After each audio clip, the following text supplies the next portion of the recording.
Hello, everyone, and welcome back to another episode of the Beneath the Red Star podcast, a Russian history podcast for normal people. Once again, and as always, I'm your host, Kyle. And, well, it's been a while, no? Well, guess what? We are so fucking back. And to start off the new year and the new season of Beneath the Red Star, I have a big series to start us off with. I'm not going to tell you exactly what it is about, well, not just yet, but I'm pretty sure you'll be able to piece it together pretty soon here. So, if you are not entirely sure what is going on, stick around because by the end of the next episode, I think everything will kind of fit into place. But before we can get into the actual meat and potatoes of what we're going to be talking about, I need to set the scene just a little bit. So let's go ahead and jump back in time to the fall of 1741. Just after midnight, on the 25th of November, 1741, Elizabeth Petrovna, the only surviving daughter of Peter the Great, armed with a pike and donning armor over her gown, rides by sled through the frozen streets of St. Petersburg. She is accompanied by a small collection of loyal courtiers as she makes her way to the Preobrazhensky barracks, where the soldiers have gathered outside in the early morning cold. She rallies the troops, holding her pike aloft, declaring that these men valiantly and dutifully followed her father, and now she was requesting that they follow her, Peter's only surviving child. The soldiers cry out and cheer on Elizabeth as she, now with the soldiers in tow, makes her way towards the Winter Palace. The Winter Palace at this time was not the building that we know today. At this time, the Winter Palace had just been renovated from the wooden structure left behind by Peter the Great. And inside the palace was not the normal ruler that we would expect either. Instead of a stalwart monarch at the helm of the mighty Russian Empire, a small child barely even a year old, slept in what everyone assumed was the safety of the royal guard. But outside, on the streets, Elizabeth was approaching the palace, and as she grew nearer and nearer, more and more soldiers, statesmen, and clergy were rallying to her cause. When she arrived at the palace, no one dared stand in her way. Instead, she and her guards waited until the young Ivan Antonovich, Ivan VI, Emperor of all Russia, awoke. Ivan was arrested and taken into custody, where he would remain for the rest of his short life. But his fate was not sealed, not yet, and neither was that of Elizabeth. Elizabeth was a strong-willed woman, and a very powerful and well-connected one to boot. Quickly she was able to bend the state apparatus to her will, something she had become quite adept at doing in her youth, as she had influenced the previous Tsar, another one of her nephews, over a decade prior. She quickly cleaned out her court and replaced them with people she knew would be loyal to her, and got rid of the advisors that had been instrumental in her sister Anna's court. Her sister Anna being the mother of Ivan VI and the ruler before him as well. Elizabeth was going to rule the country like her father had, by her goddamn self. Elizabeth started her reign the way that so many other reigns had begun after her father's death, through violence and subterfuge. After Peter the Great's death, Russia fell into a state of disrepair. On the surface, Russia seemed to be doing fine, and in many ways it was, but the constant infighting amongst the Russian court, the rapid turnover of rulers, and the often violent and duplicitous causes of said turnover was having an effect on the Russian Empire and its image in the world. Basically, Russia was treading water. Peter the Great spent his reign trying desperately to force the Russian Empire into the modern world and to emulate the, as he saw it, more civilized and cultured styles of Western Europe. But the process of changing all of Russia was not something that could be done overnight, nor was it something that all of Russia was even keen on. While Peter was a domineering figure who had expanded Russian power, influence, and prestige through a series of reforms and wars, chiefly wars against Sweden, that ultimately netted him his grand European capital, St. Petersburg, no relation to the man founding it, or so he says, then he died, as all men tend to do. And after his death, things fell to his wife, Catherine. Catherine had been co-emperor with Peter in his later years, and reacted, let's say, well, to her husband's death. She was liberated in many ways from her husband, and started to behave as such. Catherine's rule was marked by opulence, shows of power and wealth designed to wow both the Russian court and the international world. She was going to prove to the world that she was a suitable follow-up to her husband. But, much like Caesar, or Peter the Great, Catherine was mortal, and she too died not too long after that, leaving the empire behind to her grandson, Peter II. When Peter II took power, he was all of 12 years old and firmly in the palm of a cunning courtier named Menshikov. Menshikov planned to influence the young Tsar to better elevate himself and his family, but ultimately Peter was swayed by a different force, his aunt Elizabeth. Elizabeth, who pushed him to rule independently, as had her father, Peter the Great. The rivalry between Menshikov and Elizabeth over Peter boiled over a number of times as Peter became closer and closer to his aunt. This resulted in screaming matches between the teenage Tsar and his advisors. So in order to take more control of the empire, and to take more control of his position as emperor, Peter II started bringing in new blood to the court. Soon, powerful old court names were replaced with friends and confidants of the new young Peter. And as Peter did this, everyone's eyes were on Elizabeth. Everyone saw where the true power was, and they also saw a woman that they wanted. This would be very creepy and basically eternal part of Elizabeth's life. But at the end of the day, Elizabeth and Peter's time in the limelight would come to an abrupt end as Peter died of smallpox on what was supposed to be his wedding day. His death quickly generated a huge fucking power vacuum, and the Russian court almost went to war with itself over who was going to take over the empire. Without a male Romanov heir, it wasn't clear who was going to take over all of Russia. Different people aligned with different groups in the Russian court and tried to play their hands to make claims on the Russian throne. But ultimately, none of this would end up mattering. While there were no living male Romanovs, there were 2 living female Romanovs, and they were not about to just put up with this shit. They were the daughters of Peter the Great, for crying out loud. So ultimately, it would be decided that not enough people were okay with just abandoning the Romanov line, so they would put Anna Petrovna on the throne, or Anna Romanovna. Anna, in many ways, was much like Catherine before her. She was not one for drab things or for a non-messy court life. The very first thing she did as the new Russian Empress was to throw a coronation of epic proportions. And shortly after that, she started renovating the old Winter Palace. This would still not be the one that we have now. Elizabeth would do that. This would be the old wooden one from Peter the Great's times that Anna was remodeling into a slightly larger, more grandiose wooden one that then Elizabeth would work on. But anyhow, I did a whole thing on the Hermitage and the Winter Palace. Go listen to that. But anyhow, her plans for this Winter Palace were much like Elizabeth's would be for the next one. She was going to turn the kind of old, stodgy Winter Palace into a seat of imperial power. But this episode isn't really about Anna, so sorry, Anna. The main thing that you need to know about Anna is that she, much like Catherine or Peter before her, Peter II, drew her inspiration and legitimacy from her connection to Peter the Great, Peter I. And she expressed her control and power through opulent displays of wealth that would absolutely make your head spin. We are talking dropping what would probably be today millions, at the very least hundreds of thousands of dollars, if not millions of dollars, on things like parties or trips to the theater. All these things that she would bring all these courtiers together for to just absolutely wow them.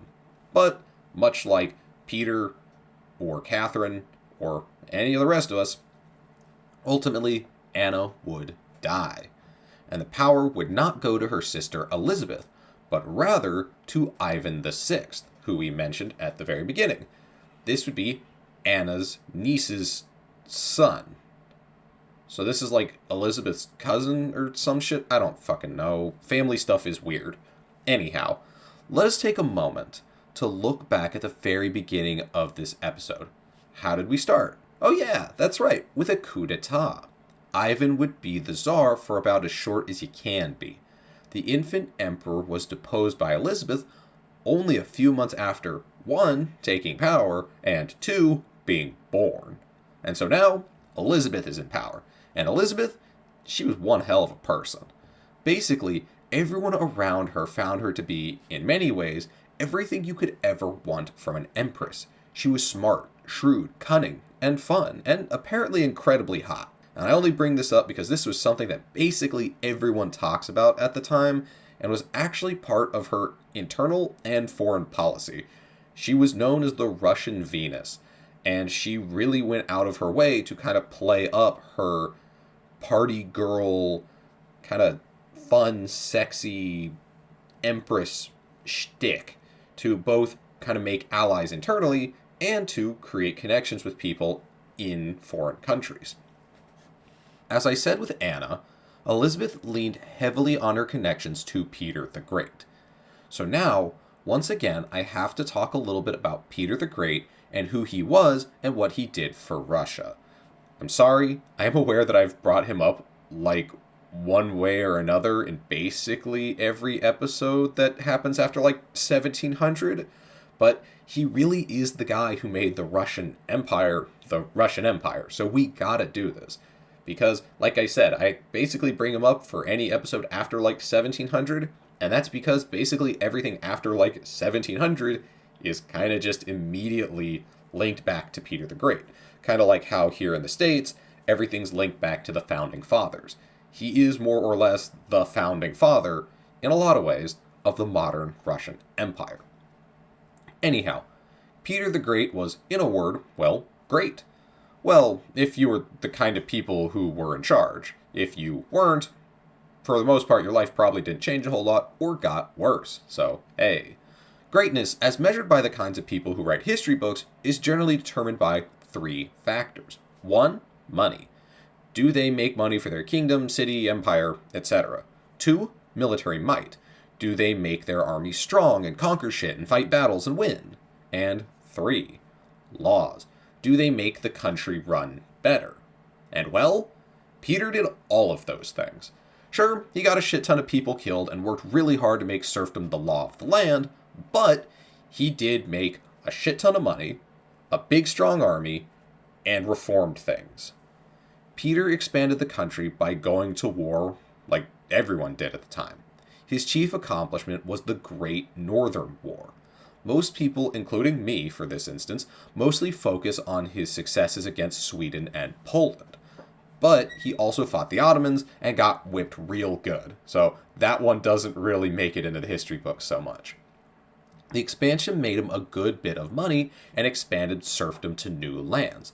So for the people who owned serfs, they made a shit ton of money and had access to new fancy lands and a whole bunch of new serfs.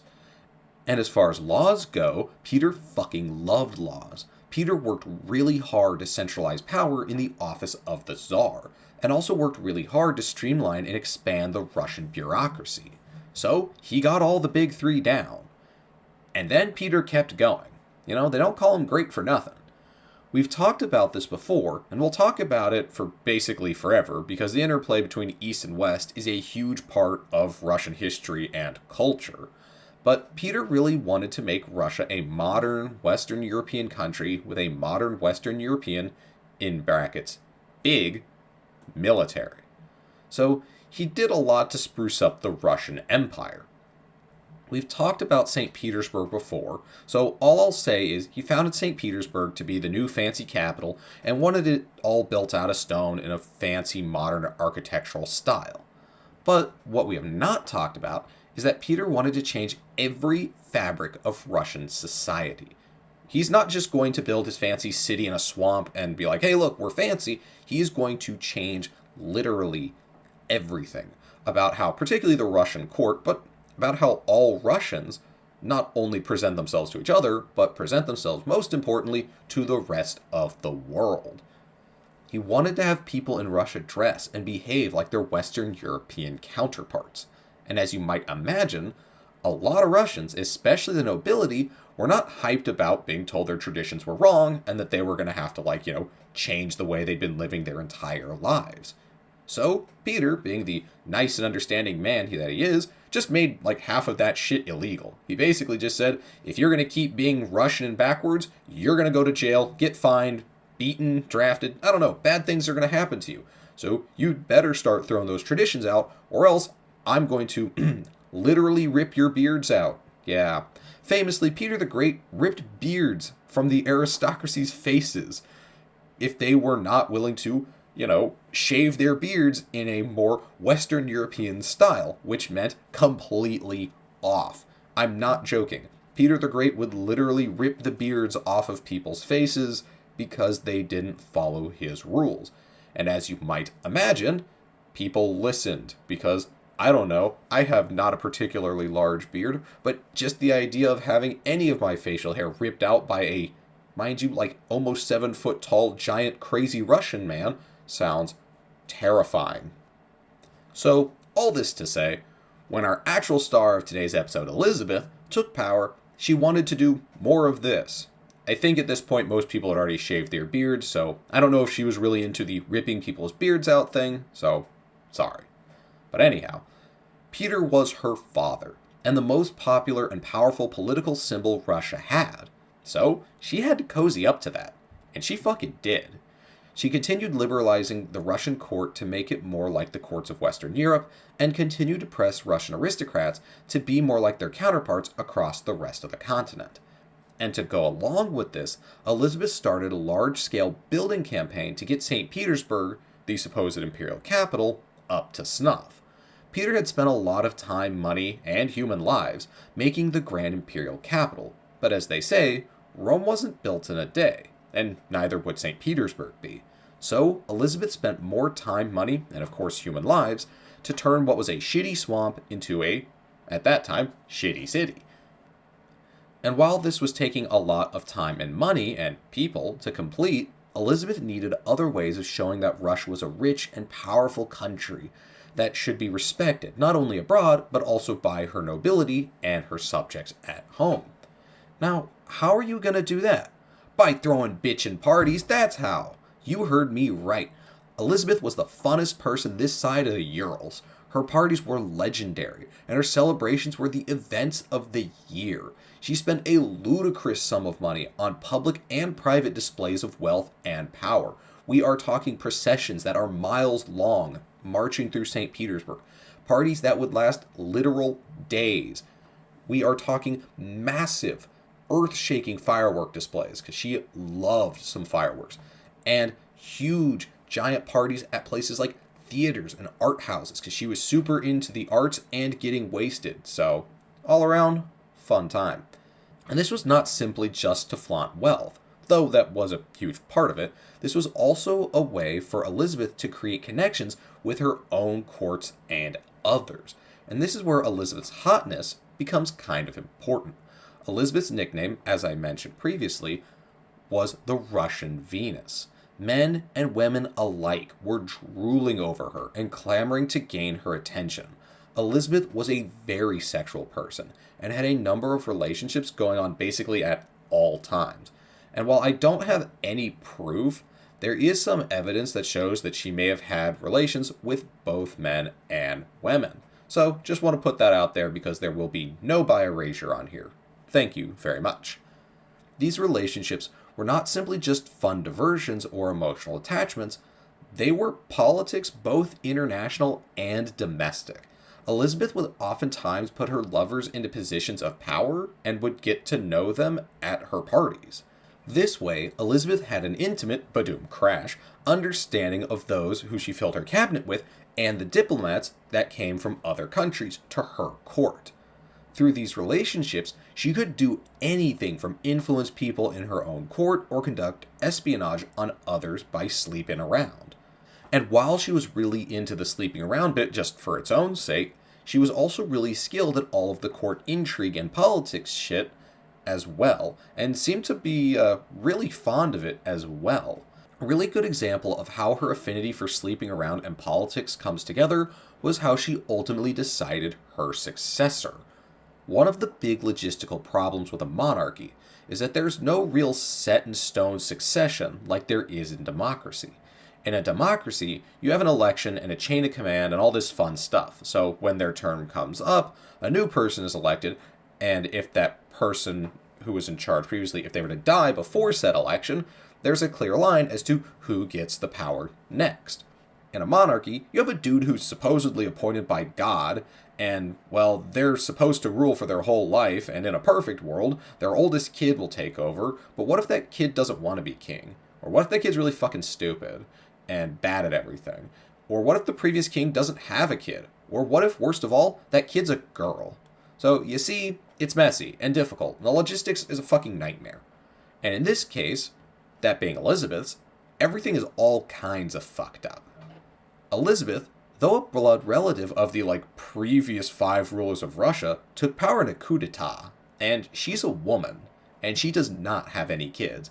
And she's, in her 30s, and it's the 1700s, so she's not about to have any. So, if she were to stay and catch a rock to the face and die, then who runs the fucking country?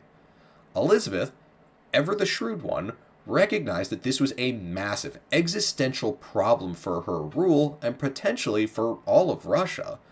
Because that's how you get a civil war. You want a civil war? Well, that's how you get them. So she made getting an heir a top priority. And this is where sleeping around comes into play. No, she did not install a bastard child, but that'd have been pretty rad if she did.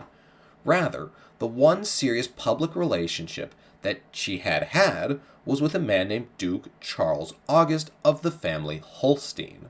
From what I can tell, they actually really liked each other, and she was really bummed out when he would eventually die before they could be married. She liked them so much that she turned to them in her time of need for an heir. Because, as it turns out, she was not the only Romanov girl to be married to a Holstein. Her sister, Anna, actually did end up marrying a man from the Holstein household, and they ended up having a son together, a boy named Karl. Karl was a hell of a catch. He had claims to Holstein in what is now Germany, then Prussia, and a claim to the Swedish throne, and a claim to the Russian throne. This dude was loaded. So Elizabeth rang Karl up and said, "Hey, little nephew, how do you like all the German and Swedish shit you've been up to?" Well, yeah, you know what? Fuck all that shit. You want to be czar? And believe it or not, he was pretty down with that. You see, Holstein is just some little part of Prussia, and Sweden was having a lot of problems, chiefly because they kept getting their shit rocked by the Russians. So an invitation to chill with this new up-and-coming powerhouse, Russia, and be in charge seemed like a pretty cool gig. Actually, Sweden was currently at war with Russia at that time, having lost the Great Northern War 20 years prior, and this war, not going any better.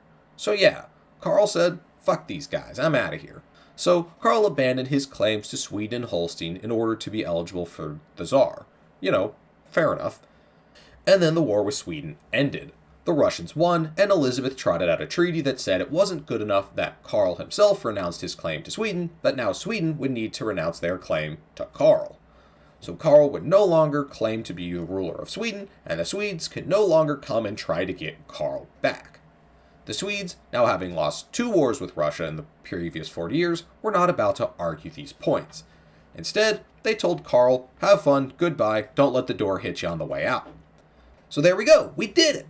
Elizabeth masterfully linked her own personal romantic relations, family ties, international politics, and military conquest into securing an heir for the Russian Empire. And for some reason, they don't call her great. Now, all that needed to be done was for Karl to convert to Orthodoxy and take a new name. So, in 1743, he was baptized in the Orthodox faith and renamed Peter III, because I guess they just ran out of names at that point. So, little time check here. The year, 1743. Elizabeth took power in 1741. She has been in power for 2-ish years, and in that time, she has coup de baby, won a war against Sweden, created a continent-wide web of lovers, relatives, friends, and weirdos who want to sleep with her, and has stolen the crown prince of Sweden to make him the future czar and solidify her rule and clean up the chain of succession. In other words, Elizabeth really fucking good at this shit. Aside from everything we have talked about with her connections, her displays of wealth, and her new nephew heir, Elizabeth also centralized control over the empire to herself. She was involved in just about anything and everything that happened within the Russian Empire. If a mouse in Kazan so much as sneezed, I am certain she knew about it and authorized it with documents signed in triplicate. Elizabeth spent just about every waking moment either working on something or working on someone. And she did this by filling these positions with people who she thought would be most loyal to her. This is again where sex comes in as an important tool. You want to get with the Empress? You gotta be loyal and do what she says. Already with the Empress, she'll put you in charge of shit, and if you want things to stay that way, you gotta do what she says. This kind of personal politicking was not horribly uncommon at the time, as various kings, queens, and other kinds of royalty have tended to fill positions in their courts with the kind of people who are loyal for one reason or another. But this is important to note because the Russian state was really into this at the time in a way that many other states just weren't. Part of this was that the Russian state was an absolute monarchy with power centralized on the monarch. Well, absolutely. There was a Senate, but their job was not as a legislator like we might think of here in the States or in really many other places. Instead, their job was simply to carry out the commands of the Tsar and Tsaritsa. They were basically just the highest level administrators in the land. So, all in all, Elizabeth created a pretty tightly run ship, as opposed to the pretty sloppy last couple of decades since the death of Peter the Great. This is not to say that everything ran perfectly smoothly, or that no one made any plays on the throne or anything. I mean, it's still a monarchy, so things are always going to be just absolutely messy as hell. But Elizabeth would ultimately be in power for something like 20 years, and no one ever cooed her. So by comparison, things are going pretty damn well. But there is still one problem that potentially could undermine her authority. It was the issue of succession. Now, I know what you're thinking. Hey, what gives? I thought you said Peter III was appointed successor and that all this shit was done and dusted. Well, yeah, I did. But you see, monarchies are really fucking dumb. It's not just an issue of her succession, but it's an issue of Peter's succession. Because Elizabeth could get hyperdiarrhea and keel over this afternoon, and then a teenager would be in charge, and considering it's the 1740s and there's a non-zero chance that he would get whatever killed Elizabeth and be dead not long after, there needs to be a kind of, I don't know, backup plan, I guess. There needs to be some follow-through. So, Peter, a teenager mind you, needs a wife and kids. Fortunately, Elizabeth has a plan on how she can make that happen. And to find Peter's blushing bride-to-be, she looks back at, his own family in Germany, and she finds his, cousin. So, that's what you have to look forward to next time. For now, I want to say thank you all for coming back with me after my break, and for listening once again. I hope you all have learned something, and I hope that you've really enjoyed this week's episode. If you did, or even if you didn't, please don't hesitate to leave me a comment on whatever platform it is that you are listening on, as your comments help me to make the show better and helps drive engagement.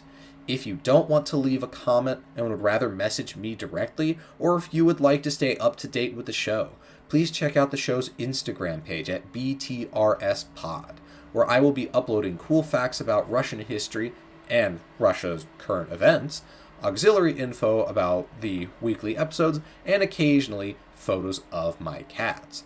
But for now, thank you all for listening. I hope you're all having a great day, and I'll catch you for the next one. Bye-bye.